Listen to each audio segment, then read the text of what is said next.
Sometimes you just need to take the slips out and bowl defensively. And you also need to be careful with your computer's defense as well. If you need a VPN, go Nord. NordVPN.com/Kimber to get a 2-year contract with a discount, plus 4 extra months and gifts in some markets. It's completely risk-free with Nord's 30-day money-back guarantee. The link is in the show notes. So put in some dot balls and turn them into maidens via NordVPN.com/Kimber.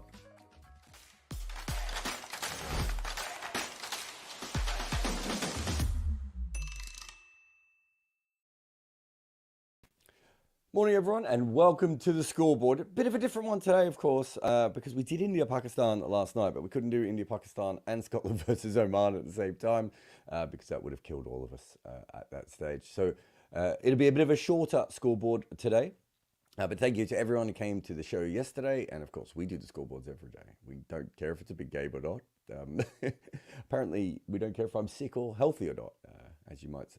I've got a little bit of Demi Moore voice going on today, but it's a big World Cup, and I really wanted to talk a little bit about Scotland, for a few different reasons. One, they're playing very, very well. Obviously, I was involved with them a long time ago, kind of not quite at the start of this journey, but maybe towards the beginning of this journey, and it's great to see them fully come up, but this could have been a tricky game for them, and I thought they played absolutely brilliant in this game. So you could see this, it's a bizarre start from Oman. Losing a wicket and then going absolutely ballistic in the power play and ending up very, very good. But we see time and time again how much Scotland are good at clamping down on sides in the middle overs. Obviously, Mark Watt plays a big part in this quite regularly, but just in general, I think they have very good plans and everything else. It can get a little bit messy for them towards the end, as we saw again with the very last over. But all these other overs are absolutely fine. And a good amount of wickets to be able to keep Oman down a little bit here. Pratik Athaval making his 54 with a strike rate of 135. Fantastic hitting there. Ayan Khan, who is another quality player that they have there, scoring more into run a ball, more the anchor kind of role.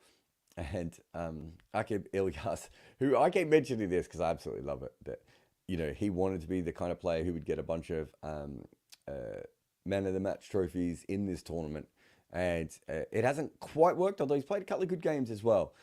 But when he whacks them, he really does whack them. So majority of those runs, 150 odd, were from that. I had a look at the market because the India-Pakistan was kind of in full flow at this stage, and it thought that it was marginally in favour of Scotland. So I just thought on that wicket, from what I had seen, it just looked like, and from what I know of that wicket in general, I just thought that was woefully short. So you have to give credit to the bowlers here. We could see Chris Gaves with his 1 over.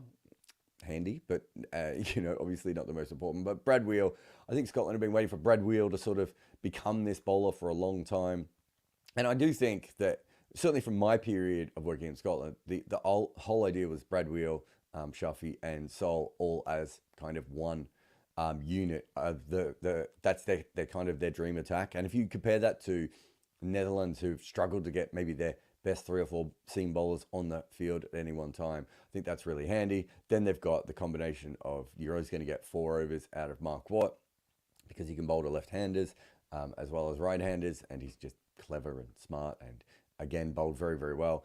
And they know that occasionally Leask will have a very good day. Anytime when Leask doesn't go for too many runs is a bonus, and we know occasionally he's going to go for wickets as well, but he's very much an attacking bowler. Maybe they're a little bit disappointed here, but we've talked about that before, that they're not a very good death bowling side, certainly not their strength. And this is Scotland in the chase. I found this fascinating. I think, I want to get this right, I reckon the first 10 balls they had 1 or 2 runs, and then suddenly they pumped a couple of sixes, lost the wicket, but just kept going, and once they got to the middle, they really did. Fascinating to see the 7th over getting so much tap. They're willing to lose a wicket. They kept going, and then eventually, that game was completely broken down. that is something that I think the Scotland team of maybe just the period that I worked in, maybe before, so what was that? Maybe 2017, 2018, 2019, when they beat England in at the Grange in that period. That's kind of what I thought they were at their absolute best at. Of they are an associate team, but they had the sort of, yeah, but we're going to throw everything out and throw everything at the ball when we're batting. And a lot of associate teams don't do that. And there's a really clear reason why this is the case. If you are New Zealand or Pakistan or Australia or Sri Lanka, the majority of games that you play in do not matter all that much, right? The majority of limited overs, bilateral games don't matter that much till you get to a World Cup. And it's why we see these huge totals over and over again, and we get to World Cups and everyone clamps up, right? This happens consistently over and over again. And the associate teams are always playing those clinchy games. Like, I covered a game, what would that have been, 2016, which was Netherlands-Hong Kong. No one remembers these couple of games. Netherlands came into Hong Kong. I think they swept the series, or certainly won the series in the ODIs. And I think they're ODIs, or were they list A, whatever they were. And the CEO of Hong Kong Cricket was like, well, that's probably cost us, whatever it was, $1 million, whatever number Tim Cutler was working out on his head, his insurance brain was trying to work it all out. And so that's what they play under. And Scotland don't play under that kind of pressure. And we've seen that a few times before. It doesn't mean that they don't have times when they get stuck. And George Munsey is a perfect guy who has incredible strengths and incredible weaknesses. And so he can get stuck, and some of their other players are a little bit more limited. But when the ball is in their area, you go back to the Scotland-England game, when Michael Jones is getting those back of a length balls in his zone. He's just like, I'm just going to pump them. I'm just going to pump them. And I think there is a level of difference between them and some of the other teams there. And it's why they terrify some of those associate teams, because of their ability to score so much. Jones failed early on, so I think he hit a bunch of dot balls, hit those 2 sixes and went out straight away. We also had two of the senior players not making too many runs, but obviously McMullen, scoring his 61 at basically 2 runs a ball, absolutely brilliant. Did a lot of the heavy work sort of in the middle, but also towards the end there. And then George Munsey striking at over 2 runs a ball. And against a team like Oman, it's probably harder to deal with. And I just want to go back to one other thing, just to show that it's not just Scotland swing crazy. This particular over, I wanted to point out, is Bilal Khan, who I've been saying for a long time is one of the better new ball bowlers in World T20 cricket. I understand he plays for Oman, and so then doesn't get challenged as much, but you see him bowl consistently at the start of games, the first and third over. He's like the budget version of Trent Boult, and it's funny to me that he hasn't got as many opportunities in franchise cricket as I think he should have. But I think he's a fantastic player. But yeah, if we just have a look here at McMullen, we all like McMullen basically because it sounds like the dodgy computer version of Brendan McCullum. He's a very, very technically correct player. You've got him, and you've also got Michael Jones. I really like their techniques. The footwork there again, good strike on that one. Just have a look at his feet all the way through this innings. He's not a player that I worked with when I was at Scotland. This is the angle I wanted on this one. I just love his footwork there. He's not a player I worked with, so I've only got to watch him in the last couple of years. But he's very organised and knows what he's going to do. I thought he was batting very well against England as well before. I think it was England. Yeah, I think it was the England game. Or it was one of the other games I was watching for Scotland. Where, again, I just think, maybe it was Namibia, where he just puts himself in good positions. Was that the game where he got stumped? Absolutely dozy. Bit more of a slog, that one, but that's okay. We still got a slog. We can't not slog, can we? I think was this the other shot I wanted to show. Yeah, again, he's organised. He puts himself in good positions. There's not a lot of risk to the way he bats, but he hits the ball so powerfully, and his footwork is so precise that he gets himself into a situation. Bit of luck there, and ridiculous angle to get that over to the boundary.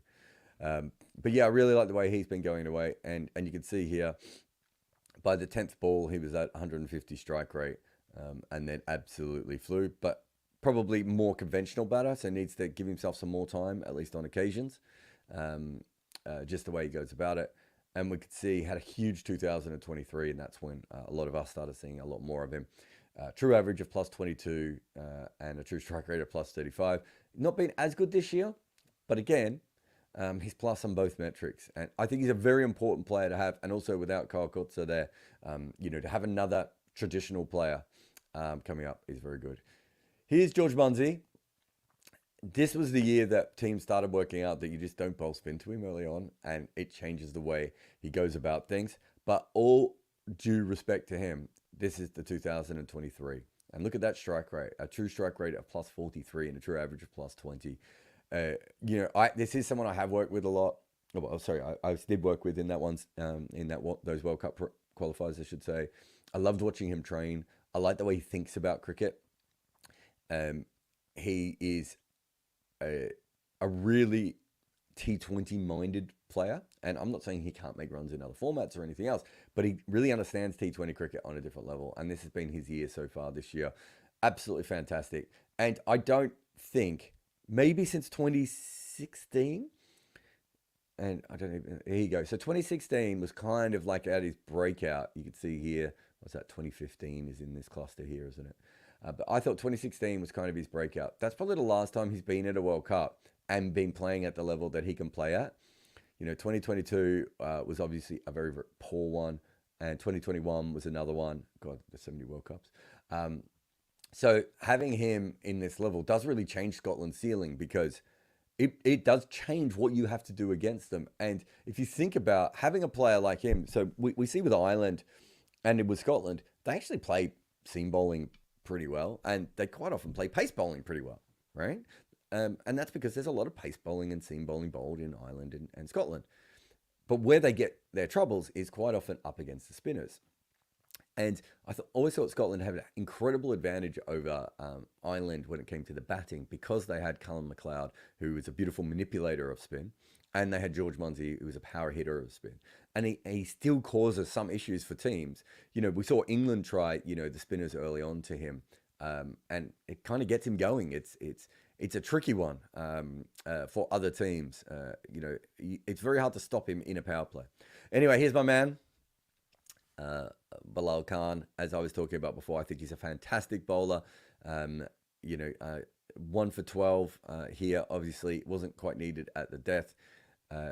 They've got just the inability really to keep the runs down against Scotland once Scotland got going. But it's really more about the wickets, right? They got their 3 wickets.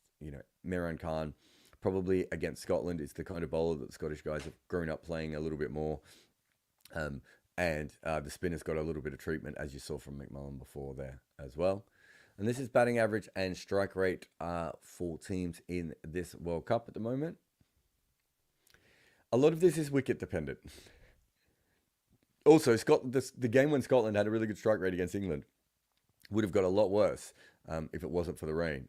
So, and the USA's played a bunch on Dallas, which is, that and Antigua look by far the best batting wickets in this tournament, right? And interesting to see Australia and Afghanistan in here as well. And it's just something, these are just pure numbers. I'm sure if we did the true numbers, things would go a little bit differently, but certainly a lot of good fun there. And this is the points tally at the moment. I think the points tally is less important because England have to play Namibia and Oman from here, right? So England have, where was my points tally? England have 1 point. So Scotland have 1 game left against Australia. Let's just assume they don't beat Australia, although they'll certainly be thinking they can. Let's assume Scotland end up on 5 points. So England can end up on 5 points as well. But the big issue here is the net run rate. 2.16, and England is a minus 1.8. England have the firepower and the ability to come back from that, of course. The Oman game, they will be looking at that. But remember, Oman have spinners, and England haven't been playing spin bowling as well of recent times. And even Namibia, even though their spinners are more defensive spinners, they can bowl. They can bowl in a way that can restrict England at times, or frustrate England. Maybe is the better way of putting it, right? And so it's really, really interesting of where this goes from here. So if you look at these two games, he says trying to find his. Here we go. So England Oman is at Antigua. That massively helps England, I think, because I'm not sure Oman's going to score more than 120, 130 against them. And so if they bat first and make a huge score, or if they end up having to chase and they chase that in 7 or 8 overs, that's absolutely huge. And then the game against Namibia is also there. So that suits England's two strong points. So if you look at the fact that Bridgetown probably doesn't suit England as much, and the next 2 games do, I think that is very interesting. However, the rest of this tournament, you're going to have to play on some of those other wickets, right? So even if England make it to the next round and somehow get past Scotland, they're still going to be in a situation where they're going to have to, get used to those other wickets. So how can Scotland qualify? If England lose one of those games, or if it's another washout, by the way, which we've had some rain around this tournament at the moment. Scotland's next game, and then if England win their next 2 games, England's net run rate is below Scotland at the moment. So Scotland's next game is versus Australia, is after the England games. So when they get to that game against Australia, they will know what their total is that they need to be able to score at that time. Now, they're still going up against Australia. Actually, we just looked at all the other games. Where is that game? It's Scotland here. So they play that game in St. Lucia. So usually very good batting wicket. Ball carries a little bit more. So there's nothing to say that shouldn't help Scotland if they need to. But Australia also should make a lot of runs on that wicket. So what Scotland, it might be a situation where Australia make 220 or 230. And I'm just guessing because we haven't been to that venue yet. But, I've seen a lot of 200 scores at St. Lucia at times. If Australia get to 220 and Scotland needs something like 180, 190, that becomes very interesting. Of course, if they beat Australia, it doesn't matter. So they do hold that in their own hands. And England's net run rate is above or on par with Scotland. Win against Australia to go through. So there you go. That's what we've got for you there. Thank you very much for that handy information from our team. We're going to take a quick break and we'll come back with some of your questions. And we will, I think there's a couple of super chats or certainly some chats in there. I'm Jared Kimber and this is the Scoreboard. If you need your pitch changed, well, NordVPN can doctor any surface to a new location so that your IP address is set for you to win. Want to watch a game on a free stream in another hemisphere? Give NordVPN the ball. Or if you just want to watch a clip on social media that a cricket board won't allow, promote NordVPN to pinch hit. So if you need a VPN, go Nord. Use nordvpn.com/Kimber to get a 2-year contract with a discount, plus 4 extra months and gifts in some markets. It's completely risk-free with Nord's 30-day money-back guarantee. The link is in the show notes. Protect your computer like a bowler protects the boundaries in the death overs with nordvpn.com/Kimber today.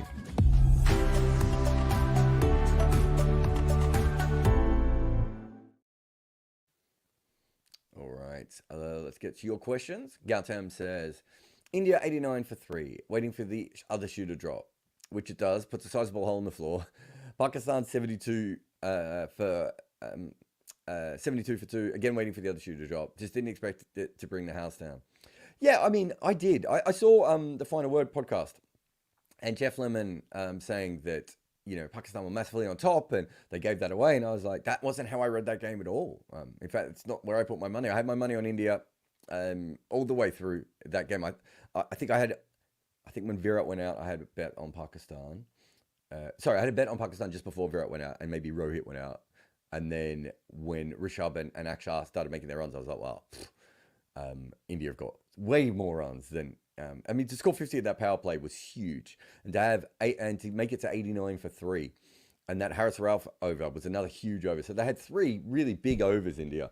And I was like, from that point on, I thought India was at least 50-50 and at times Pakistan, or maybe 40% chance of winning throughout that rest of that game. But I always thought there was a huge chance. There were a couple of things. One was that Pakistan never got ahead of the rate, and if you don't get ahead of the rate and you're playing Netherlands like South Africa did, I think that's okay because they don't have great death bowling and they don't have Jasprit Bumrah. If you don't get ahead of the rate against India, you might have a couple of overs where you're only going to score 3 or 4 runs, right? And you're probably going to lose a wicket if and Bumrah managed to do that as well. So that was one issue I had with Pakistan. The other one was that the second half of most of the matches, it's been way harder to bat on that wicket. Not always. I wouldn't say it happened in the Netherlands South Africa game. And maybe Ireland's second innings might be another one, although I'm not sure it changed all that much in that. But if you go through the majority of the New York games, it's got really, really tough certainly after the 8 over mark, sometimes after the 10 or the 12 over mark. So that was the other issue that Pakistan had there. And, the wicket, you could see it's a lot of it is about new batters as well. Like there were balls that Rizwan was playing where the ball was keeping quite low and he would go for a pull shot where he thought the ball would be up, around his, nipples, and he would end up playing it from around his balls, right? But because he'd been out there for a while and he was a little bit more used to it, he could play that shot. New batters just miss those again and again. The ball goes under their bat, the ball goes over their bat. And we saw that, Imad Wasim is maybe one of the most famous examples of that. He couldn't get the bat on the ball at that stage. But if you go through the last few games, we've seen that again and again from players in that sort of situation. So, I always thought there was a huge chance of that happening. It's just that I think it was the Netherlands South Africa game. I was betting on unders for each over, and no matter how far the bookies or the exchange markets brought the line, you still got unders quite a lot. And the reason is it's very hard for us to reframe our mind to go 119 is a good score. But at the change of innings, I bet on India because I thought 119 was a good score on that wicket. And I can understand being, what were they, 57 for 1 after 10, but they weren't 77 for 1. And at the very least, I probably would have wanted them to be 67 for 1.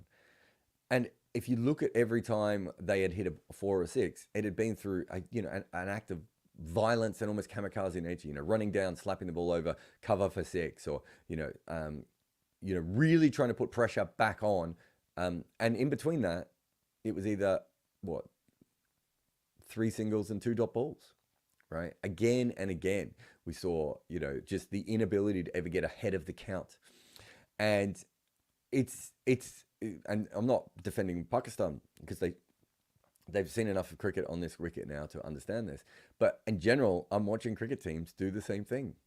Like South Africa got themselves in trouble, right? Ireland got themselves in trouble. Even the teams who won, like South Africa versus Sri Lanka, got themselves in trouble.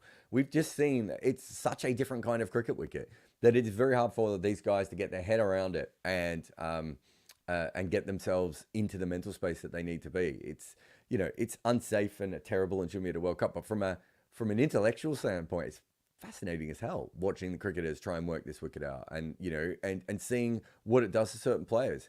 And one of the reasons I thought that Pakistan would struggle is that need to play a big shot to hit a 4 or 6 on a wicket that is very hard to do that. If you look at David Miller, when he did it, quite a lot of those balls were just really, really poor.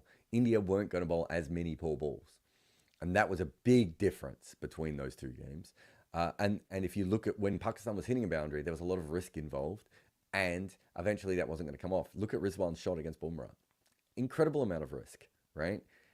Even if he top edges that, it might fly off for 4 or 6. But there's a huge amount of risk there. He's bowled, and then you get to a point where new batters come out and they struggle. The further the game goes, the harder it is for new batters to go out there. The only thing I would throw back against Pakistan is the need for intent on a wicket like that. So Mark Adair, Logan Van Beek, I'm trying to think, David Miller, who are some of the other guys, Rishabh Pant a couple of times now, by literally keep coming at you You have to ride your luck, because I've watched Rishabh Pant bat twice on that wicket, and I don't know, he could have gone out like 15 times and has only gone out twice, right? Or once even. So I do think there is an element of that in it as well. But you go through the guys who have actually made some runs on those wickets, and it quite often has been through a sort of sustained intent going up against. So you look at David Miller's innings, which was an absolute masterpiece. Will never be remembered as that because it was against the Netherlands and he scored basically a run a ball. But absolute masterpiece that of taking the singles that were on offer, and the minute a ball wasn't put in a dangerous position, he would capitalize on it. So when the ball was down the leg side, he would try and get inside the line a little bit and flick it away.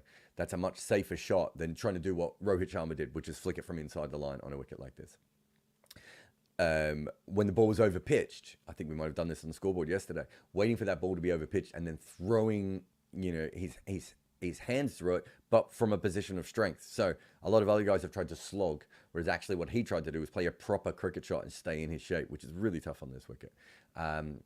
It's just been fascinating all the way through. Really, I've really enjoyed it. I just hope that no one gets injured because the wicket is not satisfactory. Scotty says, associate teams tend to have a lot of all-rounders, or at least bowlers who can bat and batters who can bowl a bit, seen with local and international imports. Is there a reason for that? So, when it comes down to it, the lower the level of cricket, the more chance you're going to have of players who can do a little bit of both, right? And then the higher level of cricket, as we go on over the years, we have more and more people who are specialists. So if you go back to the early days of Test cricket, there was a lot of all-rounders that played. And, now it's very rare to have a team like England or South Africa where you have multiple all-rounders available to you. Or India of recent times is another one, right? Very rare for that to happen at the top level. And so at that other level, you get guys like Peter Boren, right? And Richie Berrington. They're smart cricketers and they're good natural athletes. And they've worked out a way to be effective enough at times. If you were to get them to bowl consistently, at the higher levels, I think they would get worked out. But to occasionally bowl, they're quite handy. And then you go through all these different teams, the Namibians and Papua New Guinea is another side, right? Very few of those bowlers are what you would call frontline bowlers, right? But they usually have 6, 7 options. And so they can go through that and hopefully get to a point where, especially in World Cups, they can find a way to exert some pressure back on. When you get to the higher levels and the pitches are better consistently and everything else, I think that is much tougher to be able to do. But those sorts of really good high-end club cricketers, and that's what, that's maybe a bit unfair on Richie Berrington, but I think Peter Boren would probably put himself in that category. Well, he said things like that to me. And there's lots of guys like Peter Boren out there. So I talked to the ICC a few years ago when Richard Doan was still running it, and he's one of the reasons that all these associates are so good, by the way. And I was talking to him at that stage, and he was like, what do you think of my boys, was his phrase, which I absolutely loved. And he was sort of saying, you usually work in major cricket. You're now here. What do you think of the associate level cricket and everything else? And I was like, I think it's really good, but I think it's successful when most associate teams don't have 3 all-rounders to call from. And I think that is when we know that those teams have sort of leveled up a little bit more. You want some of those secondary players to be part-time bowlers, right? Or no-time bowlers.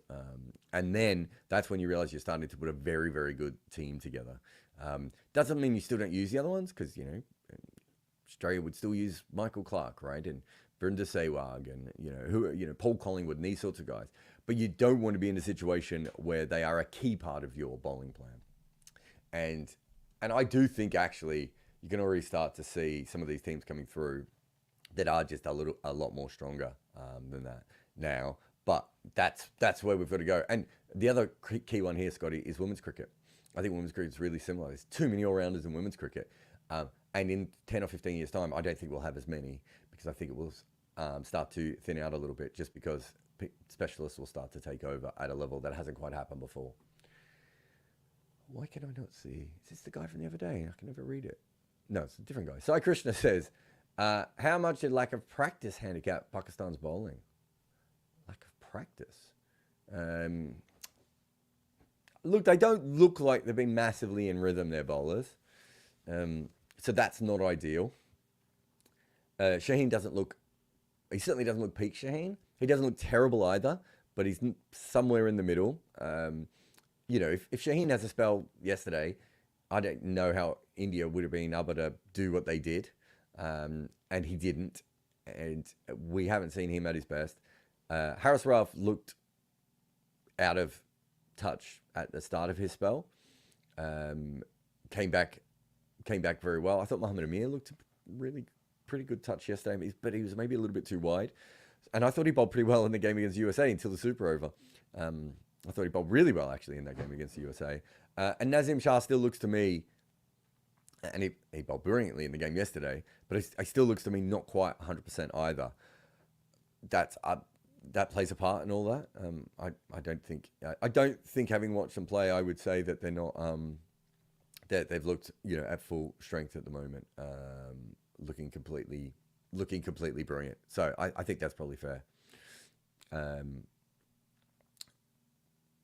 But their batting's let them down as well, right? They've lost way too many wickets in the two games on a tough surface, but the Dallas one not as much. So Scotty says, the Dutch have a death bowling issue, especially using an all-rounder at the death. Could the Netherlands play Van Beek at 6, giving them more bowling depth, or does this harm their batting a bit much? They love having a long batting lineup. It's actually a thing I've noticed from them from the last few years. They really like that, and even if you go back, it's something that Dutch have always believed in. Tend to scout about it at 6 or 7 in that game at Lords, I think. They kept holding him back. So they really like that as a theory within their side. So certainly that is one reason that they do it. I don't think they have like a great death bowler who would come into the side that would fix it if Van Beek batted at 6 is the other thing. If you have a look, Scotland, Namibia. Actually, Namibia's maybe the only one I wouldn't be as sure about. But if you take before David Visa, watching the old Namibia, so Scotland, Namibia, Netherlands, Ireland, probably all more seam bowling nations of associate cricket compared to some of the others out there, none of which have really good death bowling options. Scotland have death bowlers, but they've not really come as a team, haven't really overcome it. Ireland's death bowling has been really bad at times. Netherlands, Paul van Meekeren can sometimes carry their death bowling, and Logan is willing to bowl at the death. He's probably at his best not a death bowler, but he's one of those guys who will do any. I mean, Logan, to go back to everyone being an all-rounder at associate level, Logan van Beek is that kind of really high-functioning club cricket player. Like, he's better than that, but you know what I mean? As in, if he was in club cricket, he'd be, one of your best batters and one of your best bowlers. He's, that kind of level of player. Again, you probably don't want him bowling at the death consistently, although he did bowl one of my favourite overs of all time when England would get a score 500 against them, and he went for 7 or something. So yeah, I think a lot of those seam bowling countries don't have good death bowling options, and that's 4 different places. Scotland and Ireland are a little bit more similar, but I think there's probably a reason for that. Ireland probably wanted Joss Udall to come in. David Visa has certainly helped Namibia quite a bit because he is such a good bowler, but they're still not a plus death bowling team, and they don't seem to have a lot of bowlers who have great death skills. So I don't think Netherlands can fix this by picking one extra bowler, would be my thing. Your Baz the leader point's really interesting though, because I've been talking about this for a long time.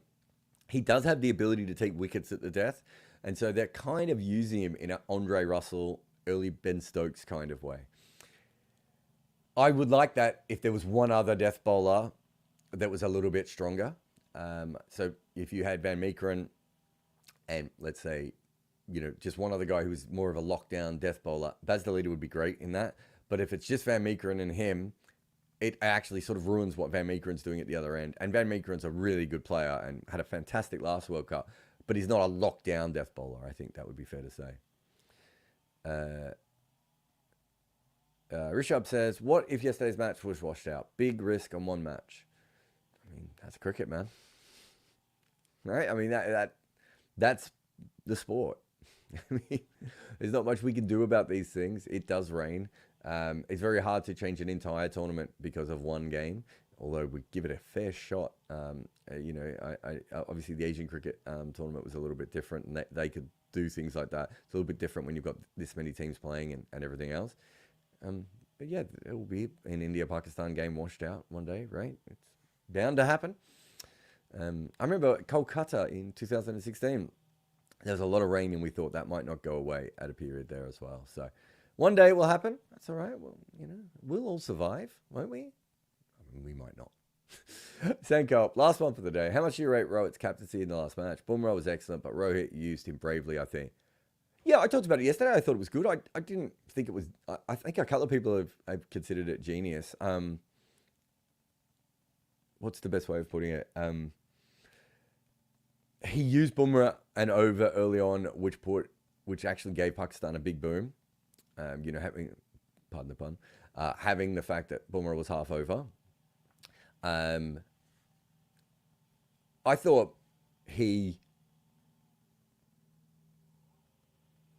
got a little bit, not lucky is the wrong point, but when the wicket changed, you know, Hardik especially was suited by that. And so at one stage, I thought he had a real mass problem with Arshdeep and Hardik looking like they weren't going to be able to go at under 8 and over. And that was going to cause a problem. Once he got the breakthrough and Hardik started bowling better, and the pitch really assisted the way he was hitting it, Rohit was ahead of the count. And so he could push Bumrah back a little bit at that point. If that hasn't happened, he has to use Bumrah earlier. And do we say he's a genius because Bumrah might still have won them the game? I don't know. You know, sometimes we kind of overthink this. It's essentially what Rohit was doing yesterday was mostly just a mass thing of, you know, he got that. I reckon Akshar bowled after the break because they thought they needed to slip through another over of spin, and they thought they were less likely to attack straight after the break. That's a perfectly normal part of cricket, but there was certainly at a point where I was thinking, are they going to have to try and get 5 or 6 overs out of their spinners? And maybe Hardik and Arshdeep can only bowl, you know, 6 overs between them. And it didn't quite fall that way. A lot of that was more to do with the wicket, and realistically more to do with the extra runs that India had and the fact that Pakistan could never break it open. But yeah, I have no issues with how he captained, but I wasn't sitting there going, well, this is genius. There was a couple of things I actually thought, and now I can't remember them, but I mentioned them on the scoreboard yesterday. I thought he got probably slightly wrong, and they still went right. You know, some days that's how these things work. Anyway, I thank you to Sankalp, and who have we got? Mullio and Muthu and Abdullah and everyone else in the chat. Gautam, I think we did one of his. Big thanks to everyone there. We'll be back again tomorrow, but we'll be back again tonight. Scoreboard will be back tomorrow. Tonight we'll be having Arden covered and overthrows on. And if you haven't seen the video about the India-Pakistan game that we put up yesterday over on the main channel, what are you doing here? Go over to the main channel. It's the best place to go. Did Muku just put that up? We've already done that one, Muku. All right, Romeo. Whoever's pressing the buttons, we've already done that question. It's done. We're there. But big thanks to everyone for coming on again. It's a bit of a low-key one after yesterday. But I appreciate it nonetheless, and I will see you again in a few hours after the next game. Sometimes you just need to take the slips out and bowl defensively. And you also need to be careful with your computer's defense as well. If you need a VPN, go Nord. NordVPN.com/Kimber to get a 2-year contract with a discount, plus 4 extra months and gifts in some markets. It's completely risk-free with Nord's 30-day money-back guarantee. The link is in the show notes. So put in some dot balls and turn them into maidens via NordVPN.com/Kimber.